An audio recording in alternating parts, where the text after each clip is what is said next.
Hello and welcome to Mentor Classes Pune. Myself Praveen Jangir, having 10 years of teaching experience in electrical and mathematics in the various competitive exams all over the India. और मैं आप लोगों के लिए एक video series शुरू करने जा रहा हूं। ऑलरेडी इस पे 2 से 3 वीडियोस बनाए थे, बट बीच में थोड़ा सा पॉज हो गया।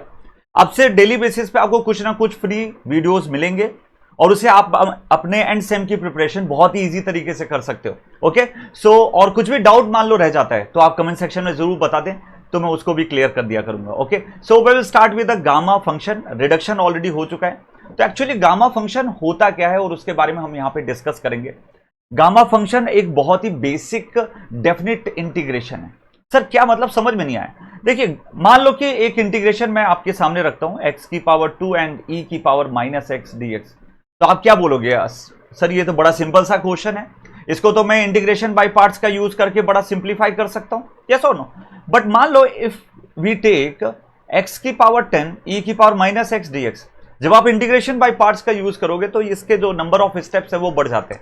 सो we have to reduce it as anyhow. तो एक फंडामेंटल हमने यहां पे निकाल लिया कि भाई इस फॉर्मेट में यदि कुछ रहेगा तो उसको हम लोग क्या बोलेंगे? Gamma function. और वो कैसे वर्क करता है, उसकी कंडीशंस क्या करनी है और कैसे आप इन सभी क्वेश्चंस को डील कर सकते हैं एग्जाम में। Look at here, gamma functions भाई एक डेफिनेट इंटीग्रेशन है, वो जो 0 से लेके इंफिनिटी तक की रेंज पे ऑपरेट करता है। ये सबसे इंपॉर्टेंट कंडीशन है, इसके बिना आप काम ही नहीं कर सकते। If the limits is from 0 to infinity, तब आप जाके गामा फंक्शन की कंडीशन अप्लाई करोगे। एंड सेकेंड इंपॉर्टेंट चीज है कि बेटा यहां पे एक्सपोनेंशियल पार्ट तो होना ही चाहिए, मैंडेटरी कंडीशन है। और इसी फॉर्मेट के अंदर आपको कोई भी आपको डिफरेंट टाइप का क्वेश्चन मिलता है गामा के अंदर, तो उसको रिड्यूस इसी फॉर्मेट में करना है, अदरवाइज आप इसको सॉल्व नहीं कर सकते। So what is this definite integration? Gamma n, तो बेटा कई बच्चे इसको रूट एन के साथ थोड़ा सा क्या कर देते, कंफ्यूज कर जाते, तो ये सब नहीं करना है, ठीक है। गामा एन एक अलग, ठीक है, रिप्रेजेंटेशन है। एक हॉरिजॉन्टल डंडी हो गई, एक नीचे वर्टिकल डंडी हो गई, यार बड़ा आसान है। और इसको एन से रिप्रेजेंट कर देंगे तो गामा एन हो गया। Got it? What is the integration? 0 to infinity e की पावर -x, x की पावर n-1 dx। ये जो n-1 होता है उसी के अकॉर्डिंग सब कुछ काम चलने वाला है। सर मतलब समझ में नहीं आया। बड़ा एक सिंपल सा क्वेश्चन लेते हैं, आपको क्लियरिटी हो जाएगी। मान लो कि बच्चे आपका इंटीग्रेशन है 0 टू इंफिनिटी e की पावर -x, x की पावर आपका कितना आ गया? मान लीजिए मैंने 5 ले लिया और यहां से dx। तो आप क्या करोगे? इस n- वाले टर्म को 5 के साथ कंपेयर कर दो, है ना, बिल्कुल बेसिक से। तो n is equal to what? 6 आ गया कि नहीं आ गया? बोलो 6 आ गया। तो आप इस 6 का यूज करके आप इसको लिखोगे गामा 6। अब ये गामा 6 होता क्या है, मतलब क्या नंबर है, मतलब क्या बोलना चाह रहा है? स्क्वायर रूट से तो हमको पता चलता है कि किसी का भी जैसे 4 लिखा है तो उसको 2 लिखना है, एक कहने फील आ जाती है। गामा एन से क्या फील आती है? तो गामा एन का सबसे इंपॉर्टेंट रिडक्शन ये होता है gamma n plus 1 n into gamma n. ये तब होगा जब आप फ्रैक्शन एंड अदर टाइप के जो लिमिट्स हैं उनकी बात करते हैं या उनके नंबर्स पे बात करते हैं। But whenever you are having the n as a integer number होना चाहिए, और वो भी पॉजिटिव, जैसे 5 हो गया, 6 हो गया, 7 हो गया। ऐसे केसेस में आप एन फैक्टोरियल डायरेक्ट लिखते हो। बट कभी भी रिड्यूस करने के लिए इसको n+1 में लिखना है। तो बहुत सारे बच्चे क्या करते हैं, जैसे मान लो कि यहां पे 6 लिखा है तो इसको 6 फैक्टोरियल लिख देते हैं। क्या ये सही रहेगा? आप फॉर्मूला एक बार रीचेक करिए, देखो इसमें क्या बोल रहा है, n फैक्टोरियल। पर n फैक्टोरियल तब होगा जब गामा n प्लस के फॉर्म में आप लिखेंगे। तो गामा 6 को आपको लिखना है गामा 5+1, तब जाके आप लिखोगे बेटा 5 फैक्टोरियल, तब जाके वो रिड्यूस होगा। ऐसे डायरेक्टली आप रिड्यूस नहीं कर सकते ना। Got it? तो बड़ी सिंपल सी चीज है, we will understand each and every fundamental, और आपके हर एक क्वेश्चन की जवाबदारी मैं लेता हूं, आपसे 100% बनेगी। अच्छा, तो इसमें क्या क्या चीज ध्यान रखने की जरूरत है, कुछ प्रॉपर्टीज बता देता हूं। आज फर्स्ट इसका पार्ट है और बहुत सिंपल तरीके से हम याद रखेंगे। पहली चीज, गामा 1 की वैल्यू 1 होती है। सर आपने निकाली कहां से? कुछ नहीं है, ये जो फॉर्मूला आपको दिख रहा है यहाँ पे, n की वैल्यू को यहाँ पे 1 पुट कर देना। जब आप इसको रिड्यूस करेंगे, सिंपल तरीके से इंटीग्रेट करेंगे, you will get n equal gamma 1 equal to 1। Gamma 0 की वैल्यू कितनी होती है बेटा? इंफिनिटी। एंड गामा 1/2 की वैल्यू कितनी होती है? √π/2। तो √π की वैल्यू आपको ध्यान रखनी है दिमाग में। क्लियर है? ये 3 फंडामेंटल याद रखना, इन्हीं से most of the question reduce होते हैं। नेक्स्ट आता है, मान लो ये सेकंड, इस पे आप ट्रिपल स्टार कर लीजिए। बहुत सारे जो टफ क्वेश्चंस होते हैं वो इसी के बेस पे रहते हैं। जैसे अभी मैंने इसका जो स्टैंडर्ड फॉर्मूला आपने देखा यहाँ पे, तो वो कैसा है? e की पावर -x है। x के बगल में कोई भी कोफिशिएंट है क्या? नहीं है सर, सीधी सी बात, नहीं कोई दिख ही नहीं रहा। तो ऐसे बच्चे जब आप इसको रिड्यूस करोगे, इसके बगल में यदि कोई नंबर आ जाता, k is nothing but a number, और ये नंबर आ जाता है, तो इस नंबर को हम कैसे कर सकते हैं? बाकी कंपैरिजन करने का तरीका n-1 वो आप समझ चुके हो, तो उसको गामा n लिखना है, बट उसके नीचे डायरेक्टली k की पावर n लिखना है। This is the k is a number. Okay, तो इसके क्वेश्चंस हम करने वाले हैं, तो डोंट वरी अबाउट दैट। तो बेसिक समझ में आया। मान लीजिए k की e की पावर -2y लिखा हुआ है, तो मैं क्या करूंगा, 2 की पावर n कर दूंगा।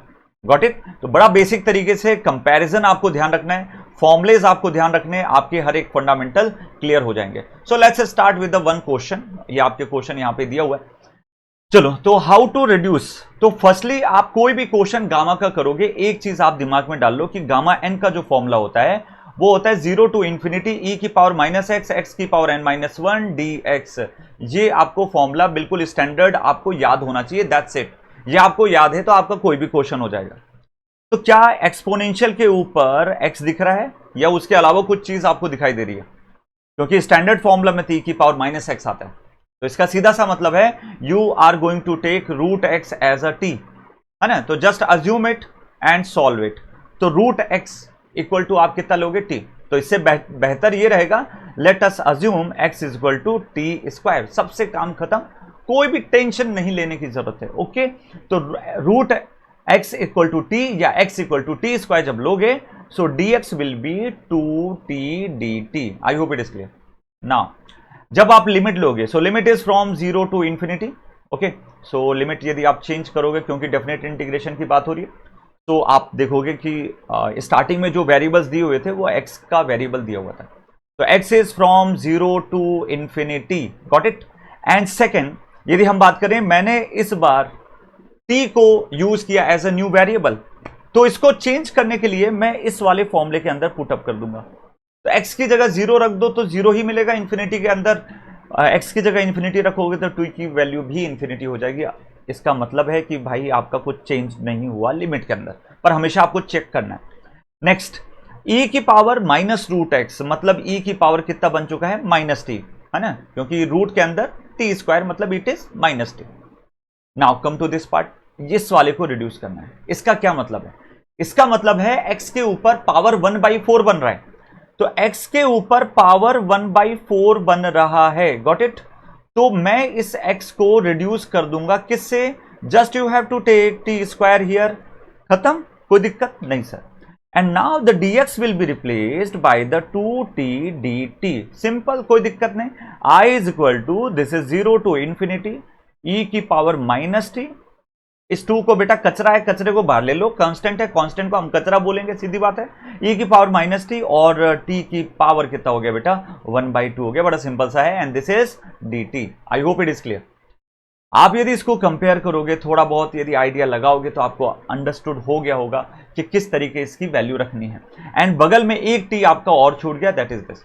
तो कंबाइन कर दो, सिंप्लीफाई कर दो, 2 इंटू कितना हो गया, 0 टू इंफिनिटी e की पावर -t, t की पावर कितना हो गया बेटा, 3/2 और dt, है ना? तो कंपेयर करोगे, so this is the gamma n, e की पावर -x। यस सर, ये कंडीशन फुलफिल हो रही है, बहुत बढ़िया। नेक्स्ट, x की पावर n-1, मतलब t की पावर आपको जो नंबर दिया गया उससे कंपेयर करना। तो वहां पे बच्चे n-1 है, सो आई विल कंपेयर n-1, है ना? तो मैं इसको साइड में लिख लेता हूं। ओके, जो राइट दिस, मैं चलो साइड में लिख लेता हूं, नहीं तो यहां पे ही लिख देता हूं। तो आप कैसे करोगे बच्चे, यहां पे इसको क्या कर सकते हो, this is n-1 is equal to 3/2, implies that n is equal to 5/2। -1 को उधर लेके आओगे तो 5/2। तो मैं इसको कितना लिख सकता हूं, 2 तो आउटसाइड है, 2 को छोड़ के इस ब्रैकेट के अंदर गामा रिलेटेड एक फॉर्मूले का फॉर्मेशन हो चुका है, उसको मैं कितना लेने वाला हूं, गामा 5/2। गामा के अंदर कितना आ गया, that is the 5/2। Now how you will reduce this. मैं 5/2 को डायरेक्ट नहीं 5/2 फैक्टोरियल या समथिंग लिखने वाला हूं, मैं n इंटू गामा n लिखने वाला हूं, in case of the fraction या ऐसा कोई नंबर मिलता है अदर देन द इंटीजर। तो n इंटू गामा n लिखने वाला हूं, मतलब मैं इसको तोड़ने वाला हूं 2 इंटू गामा 3/2 + 1। आप चेक कर लीजिए, 3/2 + 1 की वैल्यू कितनी होगी, 5/2। एलसीएम लेके चेक कर लीजिए। जब कोई भी नंबर n+1 में गामा के अंदर आ गया, तो समझ जाना, अब मैं उसको सिंप्लीफाई कर सकता हूं। तो 2 इंटू 3/2 एंड गामा 3/2। क्या गामा 3/2 की कुछ वैल्यू आपके पास पता है, नहीं sir? So I will reduce 3 by 2 as a 1 by 2 plus 1. I hope it is clear. Got it? Now come to this part. तो इसको जब मैं reduce करूंगा, so 2 into 3 by 2 into 1 by 2, and this is the gamma 1 by 2, and you know the value of the gamma 1 by 2, 2 से 2 cancel हो गया, so this will be the 3 by 2, gamma 1 by 2 can be written as root of pi. So this is your answer. So 3 root pi divided by 2 is your answer. I hope it is clear. इस तरीके से हर question हम deal करने वाले हैं next video के अंदर, मतलब कल आपको आफ्टरनून से पहले एक वीडियो और मिल जाएगा जिसमें बहुत ही अच्छे तरीके से एक्सप्लेन करने वाला हूं 2 top question, 2 expected questions. Okay, तो stay tuned with us and like और शेयर जरूर करिए और सब्सक्राइब जरूर करिए चैनल को. Thank you so much.